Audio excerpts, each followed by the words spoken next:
Hello students, welcome to our YouTube channel home study by Govind sir. आपका हमारे YouTube channel home study by Govind sir पर स्वागत है। हम speed, distance and time chapter को आगे कंटिन्यू करने जा रहे हैं। लास्ट टाइम हमने ट्रेन बेस्ड क्वेश्चंस के बेसिक कॉन्सेप्ट्स को देखा था। उसी के बेसिस पर हम अब न्यूमेरिकल्स को डिस्कस करने जा रहे हैं। उन न्यूमेरिकल्स को कैसे सॉल्व करना है इसके बारे में डिस्कस कर। चलिए स्टार्ट करते हैं न्यूमेरिकल से ही। तो पहला न्यूमेरिकल है आज का। A train running at constant speed crosses a 60-meter long platform in 30 seconds while it crosses a man standing on the platform in 15 seconds. Find the speed of the train in kilometer per hour. Train की speed kilometre per our में identify कर लो। Last time हमने discuss किया था कि अगर कभी भी स्पीड, डिस्टेंस एंड टाइम के किसी क्वेश्चन को हम सॉल्व करने जा रहे हैं और उसका एक फिगर ड्रॉ किया जा सकता है तो ट्राई करते हैं, उसके थ्रू क्वेश्चन सॉल्व करना आसान हो जाता है। ओके, चलिए इसके लिए भी फिगर ड्रॉ करते हैं।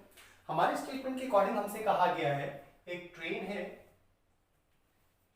जब तक ट्रेन की स्पीड को चेंज करने के रिगार्डिंग क्वेश्चन नहीं दिया जाए तब तक ट्रेन को कांस्टेंट स्पीड के साथ मूव करता हुआ कंसीडर करते हैं। तो ट्रेन की स्पीड क्वेश्चन में गिवन तो है नहीं, वो हमसे पूछा गया, तो let x kilometre per hour इसको कंसीडर कर लेते हैं। ओके, क्वेश्चन के स्टेटमेंट के according train running at constant speed crosses a 60 metre long platform. ये ट्रेन एक 60 मीटर लंबे प्लेटफॉर्म को, दैट्स द प्लेटफॉर्म, और लैंग्वेज के अकॉर्डिंग इसकी लेंथ है 60 मीटर्स। इसे क्रॉस करने में कितना टाइम लेती है क्वेश्चन में दिया गया था। इसका क्रॉसिंग टाइम है दैट इज 30 सेकेंड्स। यही train A man standing on the platform को भी क्रॉस कर रही है, तो दैट मींस यही ट्रेन है, तो इसी ट्रेन ने एक मैन को भी क्रॉस किया है, standing on the platform, standing on the platform. अगर आदमी रुका हुआ है तो दैट मींस ये स्टेबल है। इसको क्रॉस करने में कितना टाइम लगा, स्टेटमेंट के अकॉर्डिंग इसे पार करने में ट्रेन को टाइम लगता है 15 सेकंड्स का, 15 सेकंड का टाइम मैन को क्रॉस करने में लगता है। Okay, now platform stable, man standing on the platform stable, that means train stable objects को क्रॉस कर रही है।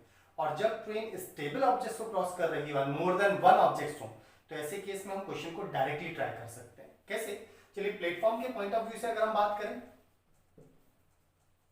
तो प्लेटफॉर्म को पार करने में ट्रेन को कितना चलना पड़ेगा, डिस्टेंस की अगर हम बात करें कि डिस्टेंस कितनी लेंगे हम इसके लिए, तो platform is a lengthy object और लेंथी ऑब्जेक्ट को क्रॉस करने में ट्रेन को कितना चलना पड़ता है, अपनी लेंथ और ऑब्जेक्ट की लेंथ के सम के बराबर। तो लेट ट्रेन की लेंथ मान लेते हैं, चलिए L मीटर से, that's the length of the train. Train की लेंथ हमने L मीटर से कंसीडर किया, तो अपनी लेंथ और ऑब्जेक्ट की लेंथ के सम के बराबर, that means L plus 60 metres, कितना चलना पड़ेगा प्लेटफॉर्म को क्रॉस करने में। जबकि मैन को क्रॉस करने में अगर हम बात करें तो ट्रेन को कितना चलना पड़ेगा, man is a point object and that is standing, that means stable object, और स्टेबल ऑब्जेक्ट को क्रॉस करने में ट्रेन को अपनी लेंथ के बराबर ही चलना पड़ेगा। और ट्रेन की लेंथ हमने कंसीडर किया L metres, that means train के केस में, सॉरी मैन के केस में ट्रेन को L मीटर्स की डिस्टेंस कवर करनी होगी। क्लियर? अब टाइम की अगर हम बात करें तो क्वेश्चन में दे रखा है कि प्लेटफॉर्म को क्रॉस करने में 30 सेकंड्स का टाइम लगता है, जबकि मैन को क्रॉस करने में 15 सेकंड्स का टाइम लग रहा है। Is it clear? Platform is a lengthy object, क्योंकि दोनों स्टेबल ऑब्जेक्ट्स हैं, तो प्लेटफॉर्म को क्रॉस करने में man is a point object, तो मैन को क्रॉस करने के कंपैरिजन में ज्यादा चलना पड़ रहा है। कितना ज्यादा चलना पड़ रहा है, 60 मीटर की ज्यादा डिस्टेंस। ओके, तो दैट मींस इन दोनों के केस में अगर हम डिफरेंस वाइज डिस्टेंस की बात करें तो ट्रेन को, प्लेटफॉर्म लेंथी ऑब्जेक्ट है, इसे क्रॉस करने में मैन के कंपैरिजन में ये 60 मीटर की डिस्टेंस ज्यादा कवर करनी पड़ी, तो दैट मींस डिफरेंस कितना हो गया, 60 मीटर। अब इस 60 मीटर की एक्सिस डिस्टेंस को प्लेटफॉर्म के लिए क्रॉस करते समय ट्रेन को टाइम भी ज्यादा लग रहा है। कितना ज्यादा लग रहा है, दैट इज 15 सेकंड्स का। क्लियर?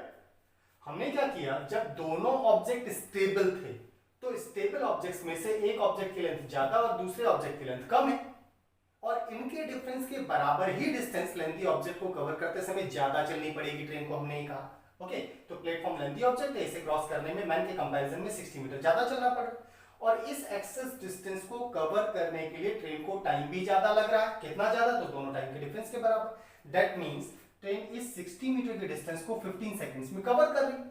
क्लियर? और अगर 60 मीटर की डिस्टेंस 15 सेकंड्स में कवर हो रही है तो फिर स्पीड कितनी होगी, उसको बताया जा सकता है, स्पीड होता है distance upon time. Distance is 60 metres and time is 15 seconds. That is, it means speed metre per second आ रही है, लेकिन हमारे क्वेश्चन के स्टेटमेंट के अकॉर्डिंग हमसे कहा है किलोमीटर पर आवर में स्पीड बता, तो इसे किलोमीटर पर आवर में कन्वर्ट करते हैं। मीटर पर सेकंड छोटी यूनिट, बड़े में बदल रहे हैं तो बड़े से मल्टीप्लाई, दैट मींस 18/5 से मल्टीप्लाई कर देते हैं, that would be kilometre per hour. ये हो जाएगा क्लियर। नाउ सिंपलीफाई करना, तो 5 that is 12 and 5 and that would be 3 5s and 3 4s are 18 4s are 72 upon 5 kilometre per our. 5 से 14.4 kilometre per our, that's the speed of the train. Train की speed ये हो जाएगी। चलिए next question देखते हैं। नेक्स्ट क्वेश्चन है, one of the train is running at a constant speed of 80 kilometre per our.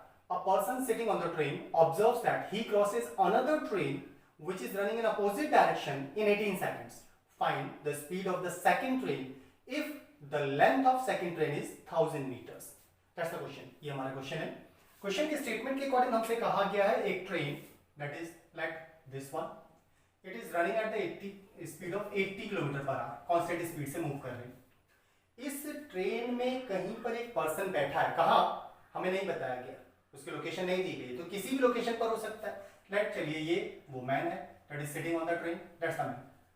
अब लैंग्वेज के अकॉर्डिंग ये कहा गया है कि इस ट्रेन के अंदर बैठे हुए इस पर्सन ने देखा कि इसने अपोजिट डायरेक्शन से आती हुई एक दूसरी train, let second train is this one, ये सेकंड ट्रेन, हाँ इसकी लेंथ हमें दी गई है दैट इज 1000 मीटर्स, 1000 मीटर्स। इस ट्रेन को क्रॉस किया, क्रॉसिंग टाइम लैंग्वेज के अकॉर्डिंग दे रखा है that is 18 seconds, 18 seconds। Language में कहा गया है a person sitting on the train observes that he crosses another train which is 1000 meter lengthy, crosses in 18 seconds, 18 second में इस ट्रेन को पार कर लेती है, ऐसा कहा गया। हमसे कहा गया find the speed of the second train. Speed इसकी आइडेंटिफाई करने के लिए कहा गया है कितना हो। अब सेकंड ट्रेन की स्पीड फाइंड करने के लिए स्पीड, डिस्टेंस, टाइम, ये तीन वैल्यूज हमें चाहिए। टाइम दे रखा है, हमसे स्पीड पूछा गया है, speed of the train identify करना है कितना होगा, ये कहा गया है। अब स्पीड आइडेंटिफाई करने के लिए डिस्टेंस, स्पीड, टाइम का जो कॉन्सेप्ट है उसी को लेते हैं। स्पीड इक्वल टू अगर हम देखें तो डिस्टेंस अपॉन टाइम होता है, डिस्टेंस अपॉन टाइम। तो टाइम तो हमें दे रखा है crossing time 18 seconds, that is distance कितना है वो मैटर करेगा। तो डिस्टेंस की एक बात करते हैं। लैंग्वेज के अकॉर्डिंग ट्रेन में बैठे हुए पर्सन ने सेकंड ट्रेन को क्रॉस किया है। Man observe that he crosses another train, train train को क्रॉस नहीं कर रही, और मैन ट्रेन को क्रॉस करे या ट्रेन मैन को क्रॉस करे, हमारे लिए एक ही बात, ओके।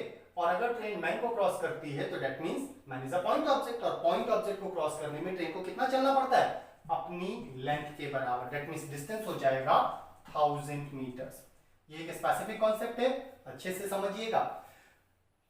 क्वेश्चन की लैंग्वेज में कहा गया था कि man observes that he crosses another train, that means man ने ट्रेन को क्रॉस किया या ट्रेन ने मैन को क्रॉस किया, हमारे एक ही बात है, ओके, एक ही कॉन्सेप्ट है एक्चुअली। जब ट्रेन मैन को क्रॉस कर रही है तो man is a point object, और पॉइंट ऑब्जेक्ट को क्रॉस करने में ट्रेन को अपनी लेंथ के बराबर की डिस्टेंस कवर करनी होती है, इसलिए हमारे लिए डिस्टेंस हो जाएगी 1000 मीटर्स, ओके। अब स्पीड की बात करते हैं। अपोजिट डायरेक्शन में दोनों ट्रेन मूव कर रही है, और अपोजिट डायरेक्शन में रिलेटिव स्पीड का कॉन्सेप्ट आता है। इसके लिए क्योंकि किलोमीटर पर आवर में ये स्पीड दे रखी है तो इसको भी किलोमीटर पर आवर में कंसीडर कर लेते हैं। Let speed of second train is x kilometre per our, okay. अगर सेकंड ट्रेन की speed x kilometre per our है तो फिर अपोजिट डायरेक्शन में रिलेटिव स्पीड सम होना चाहिए, तो 80 plus x, but that's the kilometre per our. Crossing an object के केस में छोटी यूनिट चाहिए, और ये हमारी किलोमीटर पर आवर होगी, तो किलोमीटर पर आवर को छोटी यूनिट में बदल लेते हैं। छोटे बदलने के लिए छोटे से मल्टीप्लाई 5/18 से मल्टीप्लाई कर देते हैं, that is equal to 1000 upon 18। Clear, simplify करना है इसको, 18 कैंसिल, 5 200 एंड 80 उधर जाकर ट्रांसपोज होगा तो that would be 200 minus 80, it means 120। Now remember students, ये बात अच्छे से याद रखिएगा, किसी भी क्वेश्चन को सॉल्व करते समय अगर आप किसी वैल्यू को कंसीडर कर रहे हैं और उसकी अपनी एक यूनिट है, तो रिमेंबर जिस यूनिट में आप कंसीडर कर रहे हैं फाइनल आंसर उसी यूनिट का आता है। इवन बीच के क्वेश्चंस के स्टेजेस में आप यूनिट को कन्वर्ट क्यों ना करें, इट डजंट मैटर, इससे कोई फर्क नहीं पड़ता। जिस यूनिट में आप कंसीडर करते हैं आंसर उसी यूनिट का आता है। सो आंसर हमारा किलोमीटर पर आवर में ही होगा, मीटर पर सेकंड नहीं होगा स्टूडेंट्स, याद रखिएगा। अगर आप मीटर पर सेकंड कंसीडर करते तो आंसर मीटर पर सेकंड में ही आता, किलोमीटर पर आवर कंसीडर करेंगे तो किलोमीटर पर आवर में ही आंसर आएगा।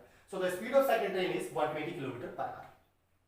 नेक्स्ट क्वेश्चन देखते हैं। नेक्स्ट क्वेश्चन है a train running at constant speed crosses two men who are moving in same direction of the train at the speed of 3 km per hour and 10 km per hour respectively in 10 seconds and 11 seconds respectively. Find the speed of the train. Train की speed identify करने के लिए कहा गया। चलिए figure draw करते हैं। Figure के अकॉर्डिंग एक ट्रेन अपनी ही डायरेक्शन में, अपनी डायरेक्शन में मतलब ट्रेन की ही डायरेक्शन में जाते हुए दो पर्सन, तो that's the first person, first man, और इसी डायरेक्शन में एक और मैन जा रहा है, that's the second man, second man. ये भी ट्रेन की ही डायरेक्शन में मूव कर रहा है। किस स्पीड से मूव कर रहा है क्वेश्चन में दिया था, that is 3 kilometre per our and 10 kilometre per our. तो ये पर्सन 3 किलोमीटर पर आवर की स्पीड से मूव कर रहा है and that one is moving at the speed of 10 kilometre per our.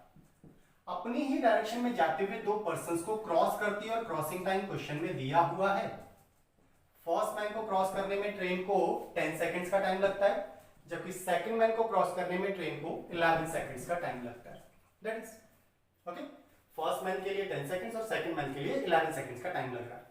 Now again question अगर आप ध्यान दें तो अभी हमने सॉल्व किया था अ train crossing more than one objects, but वहां दोनों क्योंकि स्टेबल ऑब्जेक्ट थे इसलिए हमने क्वेश्चन को डायरेक्टली सॉल्व किया था। बट इस केस में दोनों ही ऑब्जेक्ट मूविंग है, दैट मींस स्टेबल नहीं है, मूविंग है, और मूविंग ऑब्जेक्ट के केस में क्वेश्चन डायरेक्टली सॉल्व नहीं किया जा सकता, आपको डिस्क्रिप्टिवली ही सॉल्व करना पड़ेगा। तो ऐसे केस में हमसे कहा ट्रेन की स्पीड बताओ कितना है, तो लेट ट्रेन की स्पीड। अभी प्रीवियस क्वेश्चन में मैंने आपसे कहा था कि जिस यूनिट में आप कंसीडर करते हैं फाइनल आंसर उसी यूनिट में आता है। किस में कंसीडर करें, एज यू विश, आप किसी में भी कंसीडर कर सकते हैं, लेकिन जो भी स्पीड के साथ मूव करने वाले ऑब्जेक्ट्स होते हैं उनकी जो स्पीड है वो जनरली बड़ी यूनिट में दी जाती है, किलोमीटर पर आवर में। इसलिए आपसे भी एक्सपेक्टेड होता है कि आप आंसर किलोमीटर पर आवर में ही दें, और अगर ऑप्शन मीटर पर सेकंड में तो मीटर पर सेकंड आप ले सकते हैं। फिलहाल हमारे दोनों यूनिट्स जो स्पीड के दिए वो किलोमीटर पर आवर है, तो हम इसकी स्पीड को भी kilometre per our he consider कर लेते हैं, लाइक ओके। नाउ अगर इसकी लेंथ की बात करें, चलिए मान लेते हैं इसकी लेंथ है एल मीटर्स, एल मीटर्स इसकी लेंथ हमने कंसीडर की है। ट्रेन की लेंथ और स्पीड दोनों हमने कंसीडर कर लिया। नाउ फर्स्ट मैन को क्रॉस करने में ट्रेन को कितना चलना पड़ेगा, man is a point object, और पॉइंट ऑब्जेक्ट को क्रॉस करने में ट्रेन को अपनी लेंथ के बराबर चलना पड़ता है। सेकंड मैन के लिए, second man again point object, तो अपनी लेंथ के बराबर चलना पड़ेगा। दैट मींस दोनों ही केस में ट्रेन को सेम डिस्टेंस कवर करनी पड़ेगी अपनी लेंथ के बराबर। ओके, तो दैट मींस फर्स्ट मैन के लिए जितनी डिस्टेंस होगी सेकंड मैन के लिए भी डिस्टेंस उतनी ही रहेगी। ओके, तो फॉर फर्स्ट मैन अगर हम देखें तो जो भी डिस्टेंस होगी that's the length of the train, वही डिस्टेंस इसके लिए भी होगी। दैट मींस दोनों मैन को क्रॉस करने में ट्रेन को बराबर डिस्टेंस कवर करनी पड़ेगी, और डिस्टेंस होता है speed into time. First man के लिए स्पीड कितना, मैन मूविंग ऑब्जेक्ट, और मूविंग ऑब्जेक्ट में relative speed same direction minus, so x minus 3।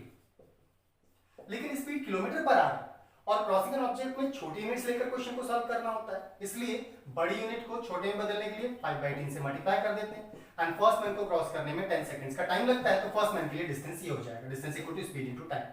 Okay, second man की बात करें, सेकंड मैन भी मूविंग है तो रिलेटिव स्पीड माइनस, तो ट्रेन की स्पीड में से इसको माइनस करते हैं तो x माइनस 10, लेकिन स्पीड किलोमीटर पर आवर है। क्रॉसिंग ऑब्जेक्ट में छोटी यूनिट चाहिए तो छोटे में बदलने के लिए छोटे से मल्टीप्लाई 5/3 से मल्टीप्लाई कर देते हैं, and crossing time 11 seconds. And दोनों केस में ट्रेन को अपनी लेंथ के बराबर की डिस्टेंस कवर करनी पड़ रही है, इसलिए दोनों डिस्टेंस बराबर हो जाएंगे। इसको सॉल्व करके x की वैल्यू फाइंड करते हैं, जो भी आता है वो हमारा आंसर हो जाएगा। सो 5/3 बोथ ऑफ साइड से कैंसिल हो जाएगा, एलिमिनेट हो जाएगा। अब 5/3 बोथ ऑफ साइड से एलिमिनेट हो रहा है तो आपको लगेगा कि हम मल्टीप्लाई क्यों करें, फिर तो जरूरत ही नहीं मल्टीप्लाई करने की। एक्चुअली अगर क्वेश्चन में हमसे लेंथ पूछा जाता और आपने मल्टीप्लाई नहीं किया होता तो डेफिनेटली आंसर गलत आता, इसलिए जरूरी है कि आप मल्टीप्लाई करें। स्पीड के केस में तो एलिमिनेट हो जा रहा है, इसलिए लग रहा है कि क्यों मल्टीप्लाई करें, बट एक्चुअली यूनिट्स आइडेंटिकल नहीं होगी तो आंसर गलत आता है। क्लियर, इसलिए हमें मल्टीप्लाई करना जरूरी है। तो 10 से मल्टीप्लाई किया, that is 10x minus 30 equal to 11x minus 110। तो 11 minus 10 is x and 110 minus 30 is 80। That is x की यूनिट हमने कंसीडर किया था kilometre per hour, so kilometre per hour ये हमारी स्पीड ऑफ द ट्रेन हो जाएगी जो हमसे पूछा गया। अभी तक के हमारे सारे क्वेश्चंस क्रॉसिंग एन ऑब्जेक्ट के रिगार्डिंग थे। अगर कोई ट्रेन किसी ऑब्जेक्ट को पार करती हो तो फिर क्वेश्चन को सॉल्व करने के लिए जितने टाइप के क्वेश्चंस हो सकते थे ऑलमोस्ट उनको हमने कवर करने की कोशिश की।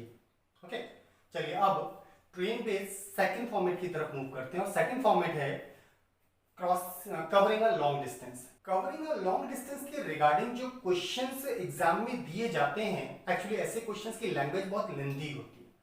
ओके, अब लैंग्वेज अगर लेंथी है तो फिर क्वेश्चन को सॉल्व करने के लिए आप फिगर अगर ड्रॉ करेंगे तो आपको याद रहेगा क्वेश्चन क्या क्या बोल रहा है, नहीं तो फिर आप भूल जाओगे। इसलिए फिगर ड्रॉ करना सही तरीका होता है। क्लियर? चलिए क्वेश्चन देखते हैं। तो आज के लिए कवरिंग अ लॉन्ग डिस्टेंस के रिगार्डिंग पहला क्वेश्चन लेते हैं। One of the train departured from Kolkata at the speed of 70 km per hour in the morning 6 a.m. for Lucknow. At the same time, another train departed from Lucknow at the speed of 50 km per hour for Kolkata. When and how far from Lucknow both the trains will meet each other? If the distance between Kolkata and Lucknow is 900 kilometers. That's the question. Now question के statement के according हमें दो अलग अलग stations के name दिए हुए हैं, Kolkata and Lucknow. That is Kolkata and Lucknow, और इन दोनों ही स्टेशंस के बीच की डिस्टेंस भी क्वेश्चन में दे रखी है, दैट इज 900 किलोमीटर्स। ऐसा कहा गया 900 किलोमीटर की डिस्टेंस को कवर करने के लिए एक ट्रेन कोलकाता से लखनऊ के लिए मूव करती है सुबह 6 बजे eight the speed of 70 kilometre per our. Kolkata से लखनऊ के लिए एक ट्रेन सुबह 6 बजे 70 किलोमीटर पर आवर की स्पीड से मूव करती है, ऐसा क्वेश्चन में कहा गया था। At the same time, at the same time, ठीक इसी टाइम पर एक दूसरी ट्रेन लखनऊ से कोलकाता के लिए मूव करती है at the speed of 50 kilometre per hour, ऐसा कहा गया। और हमसे कहा गया है when and how far from Kolkata, when and how far from Kolkata both the trains will meet, दोनों गाड़ियां कोलकाता से कितनी दूरी पर और कब मिलेंगी। चलिए मान लेते हैं क्योंकि कोलकाता से चलने वाली ट्रेन की स्पीड ज्यादा है और एक साथ चल रही है तो इतनी से इसने ज्यादा डिस्टेंस कवर की होगी, तो यहां कहीं आकर मिलेंगे। दैट्स द मीटिंग पॉइंट, ये वो मीटिंग पॉइंट है जहां पर दोनों ट्रेनें आकर मिलेंगी। अब ऐसे में अगर यहां कहीं मिल रही है और दोनों एक साथ एक दूसरे की तरफ चल रहे हैं, रिमेंबर जब मूविंग ऑब्जेक्ट्स एक साथ रनिंग कंडीशन में हो तभी रिलेटिव स्पीड का कॉन्सेप्ट एप्लीकेबल होता है। तो हमारी दोनों ट्रेन 6 बजे के टाइम पर एक साथ एक दूसरे की तरफ चलना मूव कर रही है, इसका मतलब रिलेटिव स्पीड का कॉन्सेप्ट बनता है। नाउ अगर हम यहां से देखें तो distance equal to speed into time के अकॉर्डिंग एक दूसरे से मिलने के लिए ट्रेन को 900 किलोमीटर की डिस्टेंस कवर करनी होगी, 900 किलोमीटर की डिस्टेंस हो जाएगी। स्पीड की बात करें तो अपोजिट डायरेक्शन में एट द सेम टाइम चल रही है, एक साथ चल रही है, तो रिलेटिव स्पीड दोनों के सम के बराबर, तो 70 plus 50 that is kilometre per our. कितना टाइम लगेगा उसको आइडेंटिफाई कर लेते हैं, तो टाइम कितना लगेगा that you have to identify. Okay, now covering a long distance, बड़ी डिस्टेंस है तो बड़ी यूनिट्स में क्वेश्चन को सॉल्व करेंगे, इसलिए डिस्टेंस किलोमीटर में, स्पीड किलोमीटर पर आवर होना चाहिए, तो टाइम आवर्स में निकलेगा। सिंप्लीफाई करते हैं तो that is time will be 900 divided by 70 plus 50 120, kilometre cancel, hours में हमारा टाइम हो जाएगा, तो 0 दैट इज 6 15 एंड 2 7.5, 7.5 घंटे के बाद दोनों ट्रेनें एक दूसरे से मिल जाएंगी। ओके, लेकिन हमसे कहा व्हेन, कब, तो मीटिंग टाइम हमें बताना है एग्जैक्टली कितना होगा, that means meeting time exactly कितना होगा। 6 बजे तो एक दूसरे की तरफ चलना शुरू किया था इन्होंने सुबह, और रास्ते में इन्हें 7.5 घंटे लगते हैं एक दूसरे से मिलने में, तो 7.5 घंटे का जो टाइम लग रहा है उसको इसमें जोड़ देते, तो दैट मींस 730 आवर्स, तो 6 and 7 30 hours, that is, and 30 12 से ज्यादा है तो ये हो जाएगा 1:30 12 के बाद, that is PM। It means दिन में 1:30 पर दोनों ट्रेनें एक दूसरे से मिल जाएंगी। Second question, second part of the question इसी का था, व्हेन एंड वेयर या how far from Kolkata, Kolkata से कितनी डिस्टेंस पर मिलेंगे हमसे कहा गया था, तो कोलकाता से डिस्टेंस कितनी होगी, तो डिस्टेंस ऑफ मीटिंग पॉइंट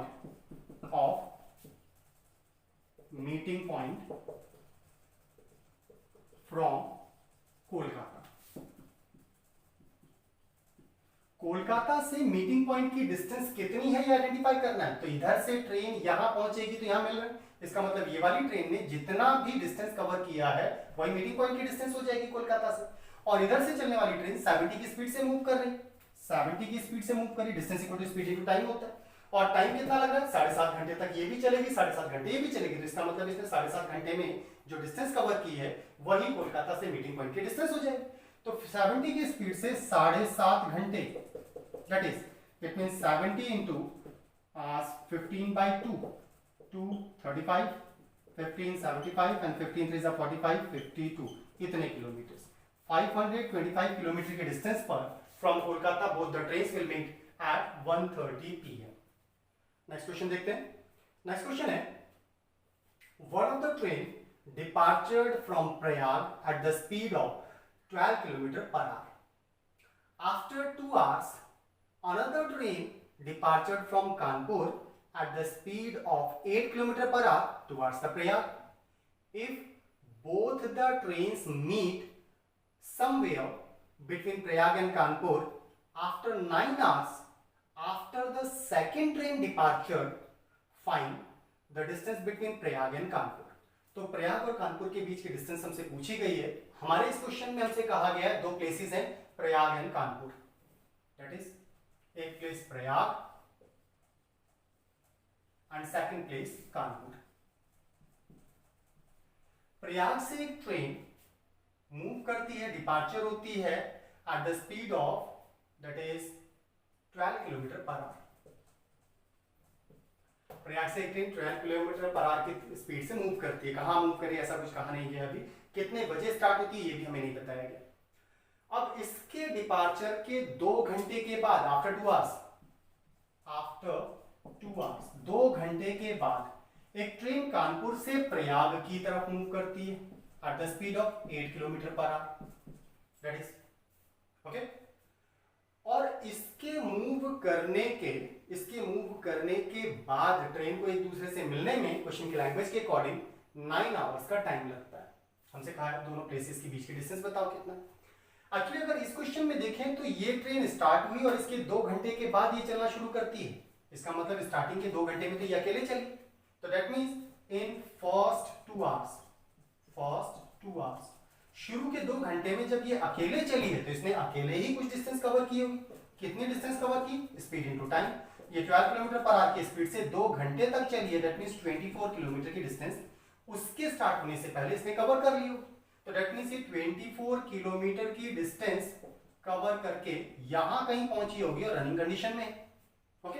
अब 2 घंटे के बाद ये भी चल पड़ी और ये भी चल रही, तो दोनों रनिंग कंडीशन में होंगे। अगर दोनों रनिंग कंडीशन में तो रिलेटिव स्पीड का कॉन्सेप्ट हो जाता है। इसका मतलब 2 घंटे के बाद, आफ्टर 2 आवर्स, 2 घंटे के बाद की कंडीशन क्या हुई, 2 घंटे के बाद दोनों रनिंग कंडीशन में, तो दैट मींस रिलेटिव स्पीड का कॉन्सेप्ट आता है।